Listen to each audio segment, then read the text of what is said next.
وَإِذَا مَرِضْتُ فَهُوَ يَشْفِينِ۔ بسم اللہ الرحمن الرحیم۔ السلام علیکم ورحمۃ اللہ وبرکاتہ۔ میں آپ کا دوست مظہر خان، آپ میرا فیس بک پیج اور یوٹیوب چینل دیکھ رہے ہیں۔ دوستو، قرآن مجید کی ایک آیت مبارکہ ہے، سلام علی نوح فی العالمین۔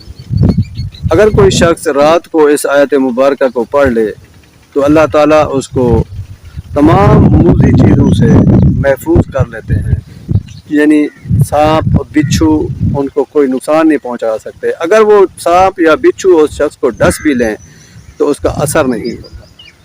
اس آیت مبارکہ کو چند بار پڑھ لینے کے بعد آپ رات کو سفر کریں، چاہے سفر جنگل کا بھی کیوں نہ ہو، بے فکر ہو کر چلے جائیں۔ کوئی موذی جانور نہ آپ کو کاٹے گا نہ آپ کو ڈسے گا۔ پہلے دور میں مائیں اپنے بچوں سے کہا کرتی تھی کہ اگر کوئی بچہ گھر سے باہر نکلتا تھا رات کو، شام کو، یا کوئی بڑا سفر کے لیے نکلتا تھا تو کہتی تھی کہ پہلے یہ آیت مبارکہ پڑھ لیں پھر آپ باہر نکلیں گھر سے یا سفر کریں۔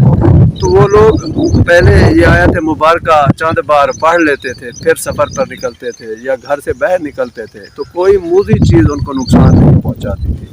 آج بھی آپ لوگ گھر سے جب باہر نکلیں، سفر کے لیے جائیں، شام کے وقت، رات کے وقت اگر آپ کو سفر کرنا ہو تو چند بار یہ آیت مبارکہ سلام علی نوح فی العالمین پڑھ کر نکلیں تو آپ کو کوئی چیز نقصان نہیں پہنچائے گی، کوئی موذی چیز آپ کو نہیں ڈسے گی، آپ کو کوئی نقصان نہیں پہنچائے گی۔ آخر دعوانا ان الحمد للہ رب العالمین۔